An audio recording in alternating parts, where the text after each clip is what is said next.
School వదలగానే Anju వెళ్తూ ఉంటే, "అక్క, అక్క ఆగు" అంటూ ఆరు పాప పరుగులు పెడుతూ ఉంటుంది.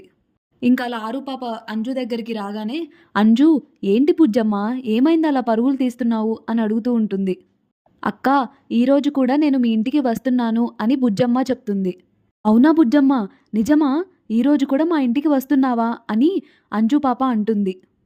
అప్పుడింక ఆరు పాప "అవునక్క" అని చెప్పడంతో ఇంకప్పుడే అమర్ కూడా కారులో వస్తాడు.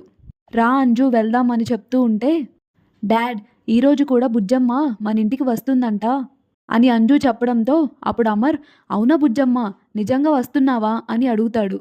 ఇంక అలా ఎంతో సంతోషపడుతుంటే అప్పుడు బుజ్జమ్మ, "అవును సార్, వస్తాను" అని చెప్తుంది.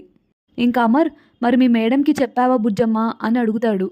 "కావాలంటే మీరే వెళ్ళి అడగండి సార్" అని ఆరు పాప అంటుంది.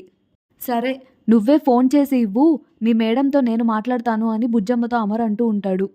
ఇంక ఆరు పాపకి అమర్ తన ఫోన్ ఇవ్వడంతో ఇంక బుజ్జమ్మ బాగీకి ఫోన్ చేస్తుంది.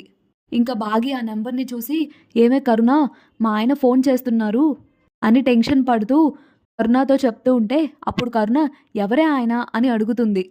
"ఇంకెవరే, మా ఆయనే" అననంటే, "మరి ఇంకెందుకే అంత టెన్షన్ పడుతున్నావు? ఫోన్ లిఫ్ట్ చేసి మాట్లాడవే" అని చెప్తుంది కరుణ.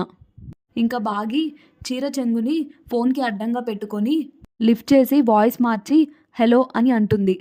చీర కొంగు అడ్డు పెట్టుకొని మాట్లాడినా సరే అమర్‌కి బాగీ గొంతు గుర్తొచ్చినట్టుగా మనకి చూపిస్తూ ఉంటారు. గతంలో బాగీతో మాట్లాడినవన్నీ, ఆ జ్ఞాపకాలన్నీ, తనని హగ్ చేసుకున్నవి, తను ముద్దులు పెట్టినవి అవన్నీ గుర్తు చేసుకుంటూ ఉంటాడు. ఇది రేపటి ఎపిసోడ్ ప్రివ్యూ. డైలీ ఈ సీరియల్ అప్డేట్స్ కోసం తప్పకుండా మన ఛానల్‌ని లైక్ చేసి, సబ్స్క్రైబ్ చేసి సపోర్ట్ చేయండి. Thank you for watching.